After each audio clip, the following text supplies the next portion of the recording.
You wanted the best. You've got the best podcast. The hottest podcast in the world. The Chris Voss Show, the preeminent podcast with guests so smart you may experience serious brain bleed. The CEOs, authors, thought leaders, visionaries, and motivators. Get ready. Strap yourself in. Keep your hands, arms, and legs inside the vehicle at all times, because you're about to go on a monster education roller coaster with your brain. Now, here's your host, Chris Voss. I'm Moses Voss here from thechrisvossshow.com. There you go, ladies and gentlemen. There are ladies, things that makes it official. Welcome to the big show. As always, the Chris Voss Show has been around for, 16 years now? Of course, it wasn't always 16 years, but it's been a full 16 years and 2,800 episodes. Make sure you refer the show to your family, friends, and relatives. Go to goodreads.com/Chris Voss, LinkedIn.com/Chris Voss, YouTube.com/Chris Voss, all those crazy places on the internet. Today, we have an amazing young lady on the show with us today. Her book is entitled Good Daughtering, The Work You've Always Done, The Credit You've Never Gotten, and How to Finally Feel Like Enough. Out February 17th, 2026 by Allison M. Alford, and she's a doctorate. She's got a PhD, so she's really freaking smart, and that is the type of people that we have on the Chris Voss Show, because the host is an idiot. Dr. Allison Alford is a communication expert, author, and speaker whose work centers on the often invisible roles women play in their families and communities, especially the overlooked labor of adult daughters. With a PhD in communicative studies and 2 decades of university-level teaching, she brings both academic depth and heartfelt clarity to every conversation about gender, identity, and relational responsibility. Welcome to the show. How are you, Allison? Wonderful. Thanks so much for having me here to talk about being a good daughter, which I think about half the world's population knows something about. There you go. Now, which half are the bad daughters? Is there a half of the half of? No, the other half is sons. Oh, So okay. Well, that must be the bad part then. So, Allison, give us your .coms. Where can people find you on the interwebs? yeah, you can find me on daughtering101.com. Mhm. And of course, Instagram, Facebook, Pinterest, Substack. I have at Daughtering101 where I share a lot more information there. So I'd love for people to connect with me, Daughtering101. There you go. So, give us a 30,000 overview. What's in your new book? The book is about the cultural understanding of doing daughtering. So, daughtering is a term that I've helped popularize that really gives us an idea that what adult daughters, what women do in families, is really important for the glue to keep families connected. But often it's an invisible form of labor because we're not getting credit for it. People aren't saying like, "Wow, that was such great daughtering," and so they're not everybody's noticing, even the daughters, that we are doing so much, spending our resources, our time, our effort to try to help these families stay connected. So the book is about learning about that and trying to help make some effective changes. Ah, there you go. And getting people to thank you for the work you do. I mean, that can sometimes be quite the challenge. Some people are really busy, and I always thought that if I just did things because I love people, that they would notice and they would care, and that seemed to actually end up the opposite because I would give too much. Is Mhm. that kind of sometimes the case, or how does it work? How Yeah. do we get more recognition, I guess? Yeah, I mean, so this conversation we're having is how we start to get recognition and talk about it and bring it into the cultural, awareness.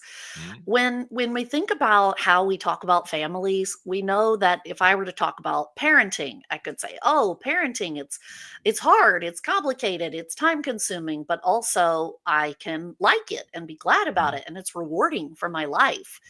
And so we need to be able to have that same conversation about daughtering, especially as our parents age, we start to notice as women that we're doing more or different stuff, Mhm. and it just gets really complex and sticky. And we're trying to respect our parents' autonomy. We're trying to, respect the way our relationship has always been set up. But Mhm. we're also seeing as a daughter, I'm working really hard. I'm calling, I'm thinking ahead, I'm trying to prevent conflict. I'm, being this logistical CEO, I'm being the emotional barometer or peacemaker. And yet nobody is really going around saying, "Thank you for doing that. Thank you for being our emotional weather vane today." Mhm. And so, it's not necessarily that we have to thank each other, but I think having an awareness that daughters are contributing a lot to what Mhm. makes family life successful, and Mhm. talking about that more, that's where the relief comes in. And when you say in the sense of daughtering, this is something that's the interactive family communications and interactions that you go on a family unit. Sometimes they're fairly complex with married. Like once all the siblings get married, sometimes those those other folks can cause issues and stuff like that. Is that a good Yeah. thing there? Yeah, when we talk about doing daughtering, it's really these everyday tiny behaviors that are important in families. Many times when people bring up daughtering, I feel like we jump straight to, well, when my parents like really old or sick and they need me, then of course we know that's really when the daughters show up and it kicks in as being a caregiver. I'm trying to bring attention to the ways that we do daughtering across our lifespan, and not necessarily because something traumatic is happening, but because it's part of our everyday life. Just like I go to work and earn a paycheck and I do, little small things every day. Every day isn't a big day, with a big project or a big client, but showing up and doing the work and being consistent, it really matters. And other people benefit from that. And ultimately, Mhm. I benefit too. And I feel a lot of great purpose in my work. Yeah. So I want us to talk about daughters like that too. I Hmm. want us to think about, your sister, your friend, your wife, your aunt, your niece, which whoever that may be, Mhm. and how much sort of time intensivity or resources and effort she puts into doing stuff for the family that is stuff that you can't see. So Mhm. obviously, if the house was going to have a tornado hit it and the parents called and they said, Allison, come help us board up the windows, that's pretty visible. But and maybe I tell my friends about it or I post it on Facebook. Mhm. But when I'm doing the regular everyday work of daughtering, Mhm. it's a lot of it is cognitive labor, like CEO type planning and strategizing, thinking ahead, worrying. A lot of it is emotional bandwidth to try to keep everybody at peace or, playing nicely with one another. Mhm. And I also do work as a daughter through my identity, just how I carry myself in the world. So I Mhm. don't have to be face to face with my parent to be doing daughtering. Ah, there you go. Well, that's good. The no, I learned a new term the other day called I think I have this right, the sandwich generation or the Yeah. and it entails you may be able to describe it better than I do because I just barely first heard of it the other day from a guest. Do you want to Yeah. take a crack Yeah. at it? Let me take a stab at it. Sure.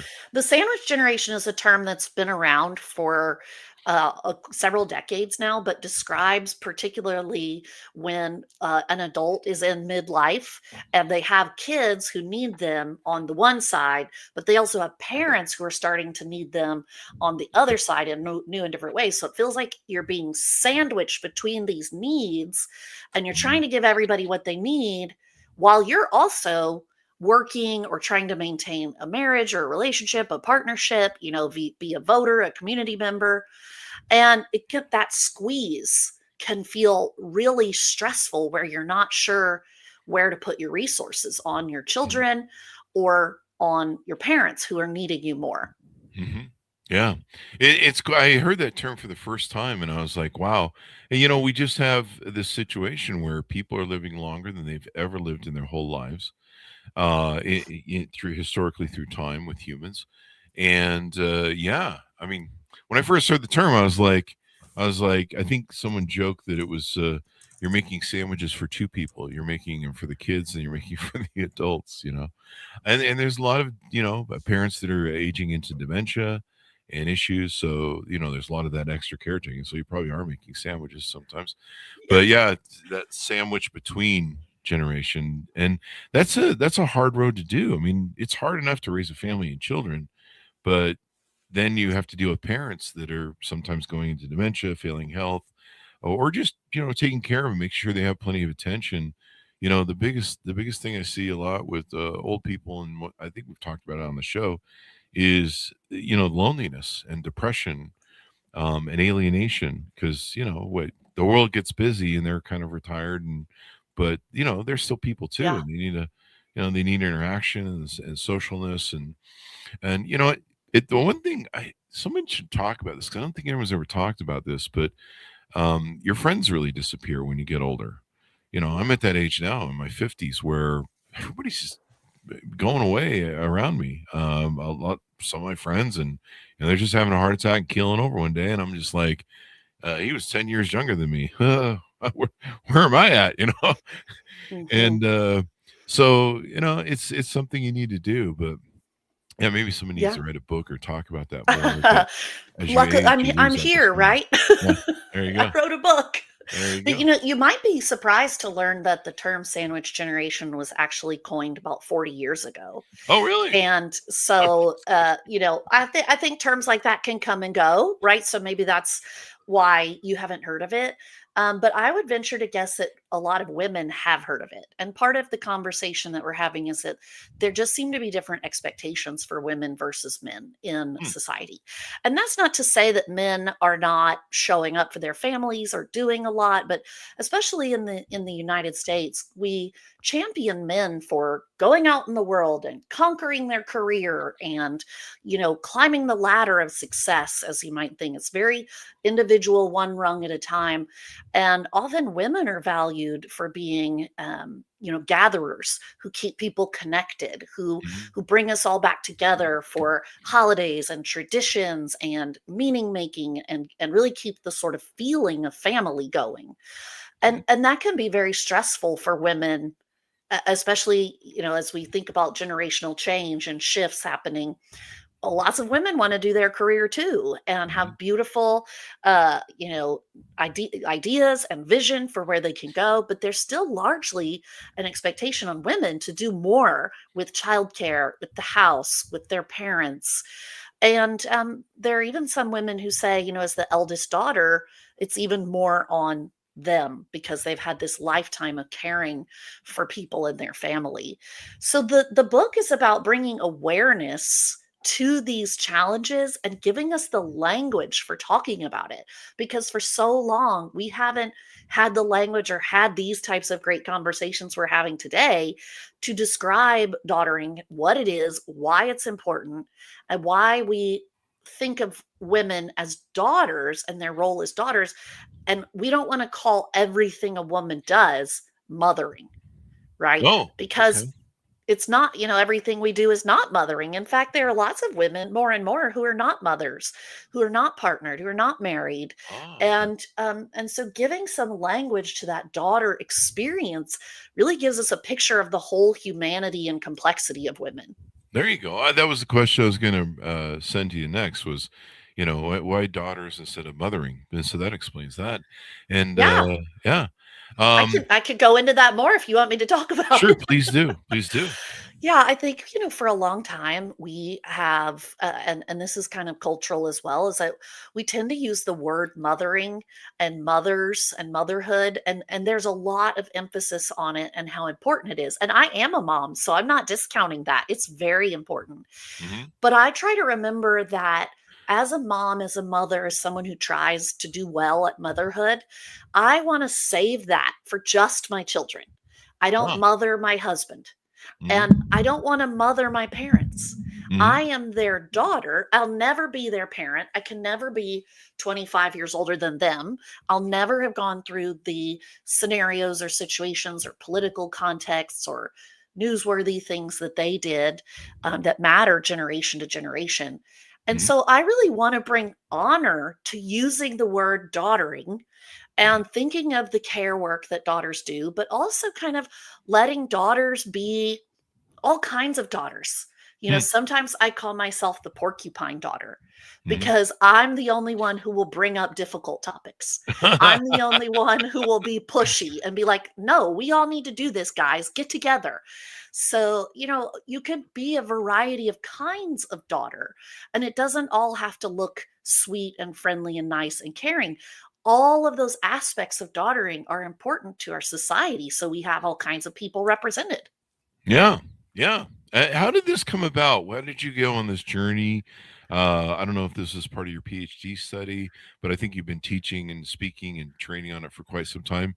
How did this whole concept develop? Yes. So when I was earning my PhD at the University of Texas at Austin, this was around 10, 12 years ago, I started researching and writing about this topic. So I was in school and I read this great article about kin work or kin keeping, kin, KIM.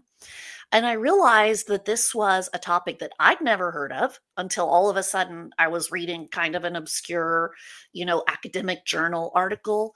Hmm. Or maybe it was like something that had been around, like when you heard Sandwich Generation just the other day, and I hadn't heard this idea of kin work or kin keeping.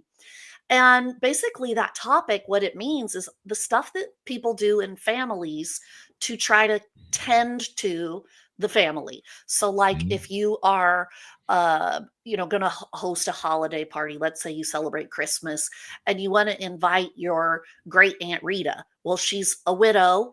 And so you need to remember to invite her. And then somebody needs to get her a gift, so that she Hmm. has something to open when everybody's opening something. And so that remembering, that thinking ahead, that planning, that purchasing and wrapping, all of those things take up mental space, mental load, but they matter for the family. Everybody wants the aunt there. Everybody enjoys the experience, or we can enjoy the experience of family in healthy families. But we don't want to overlook the work, the resources it takes to get us to that spot of having nice family interactions and support. Hmm. So that's when I started thinking about, how I show up in my family. And I come from a family of boss women, boss babes, and I was looking around thinking the daughters that I know are really the ones who are doing so much of this, expert level type of work. Sometimes I call it being the cruise director. The Ah. cruise director has to be like, like on the Love Boat. Like, okay, you're scheduled for this on the Lido deck. Next at 1500 hours will be this. Somebody has to have the schedule, the Hmm. ideas, all the events planned, and then invite everyone there. And then everyone has a lovely time because of this work that has come before. Hmm. And that's when I started writing about daughtering, and it was quite a challenge to get started because there was nothing out there on Hmm. it, not in the way that I talk about it. Hmm. And so I started doing research, and in the past 10 years I've talked to hundreds of women, Hmm. and we did this big research study last year. I'm a professor at Baylor University in the business school, and we got some funding and did this qualitative research study. And we interviewed one on one over 300 women to ask them, how do you do daughtering? What's it like? We asked them about whether they like being a daughter, what's hard about it. We asked them about birth order. We asked them about geography, like how close do you live to your parent and does that matter? And we just started to find out there's a lot of nuance there that once you dig into it, you realize, wow, that changes. Each of those things changes the context of a family experience. Uh-huh. And each of those beautiful experiences is worth knowing about and trying to understand more. Because if we can understand what makes people enjoy family life, then we can keep helping and training people to love their families, to stay connected, to appreciate the support, and we can combat some of those loneliness problems, that epidemic of loneliness, and that ends up impacting our bodies as well. Ah, there you go. So tell us about some of the offerings you have on your website, some of the things that people can engage with you or work with you on. Yeah, I have the website Daughtering 101, and right Mhm, now I'm embarking on a speaker series. mhm. So I would love to come to your conference, your event, and bring a little bit more nuance, share with you even more of what's in the book, because this was just the tip of the iceberg, and try to help individuals understand how daughtering impacts our lives, even in ways that maybe you've never thought about it. And it's not just for women, it's for men too. Mhm. And having that cultural conversation, how does it matter in the workplace? How does it matter with my aging parents who are retiring or becoming ill? How does it matter if we're 25 and trying to be a good daughter? So you can contact me for my speaker series on my website, daughtering101.com, or contact me for individual coaching.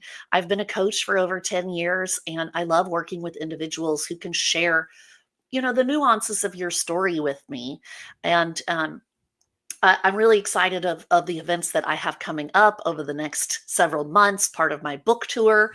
Here's again my book. You can see it behind me. It's a beautiful pink book called Good Daughtering, available anywhere fine books are sold online, but of course also on my website, daughtering101.com. My favorite thing is hearing the stories of people and their families, and what makes you love your family, and what gives you life's purpose and makes you happy. And I think we need more positive conversation on those types of things in this world we live in. So that's what I'm here to provide. There you go. There you go. And so they can reach out to you on your website. Is there any sort of certain people you work for or work with, maybe minimum income or level of career or anything like that? Or I suppose that really wouldn't apply too much to some of this. Yeah, one of the things that I thought as I wrote this book Mhm, was I'm writing to smart people.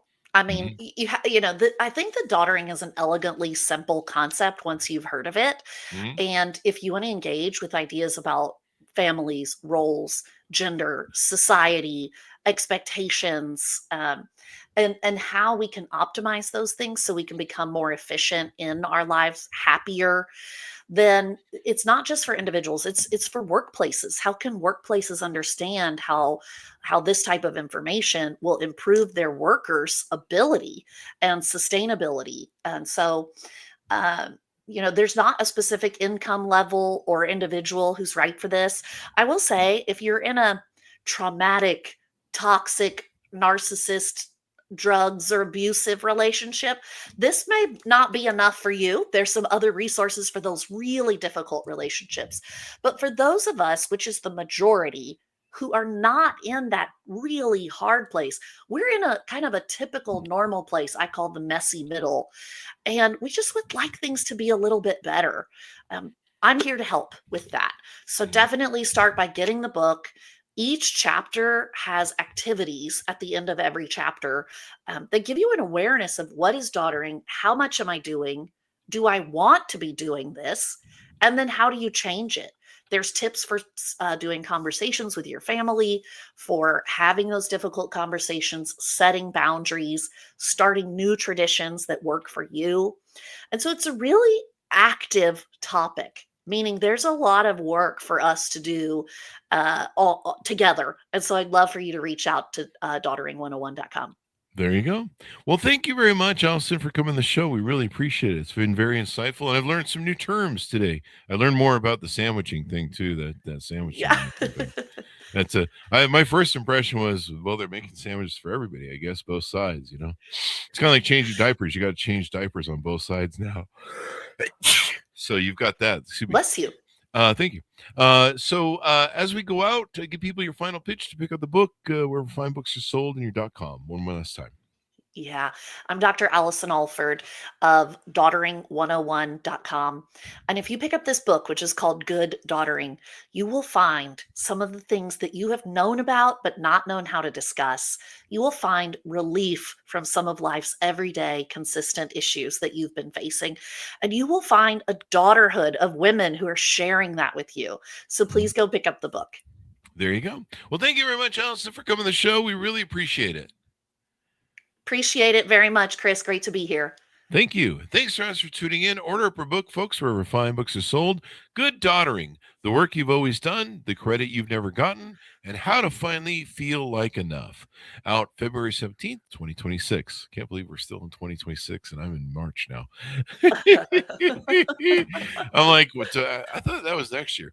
Anyway, thanks for tuning in, everyone. Go to goodreads.com/Chris Voss, LinkedIn.com, YouTube.com, Facebook.com, all for Chris Voss, one word. We'll see you guys on the other side. Be good to each other. Stay safe. See you next time.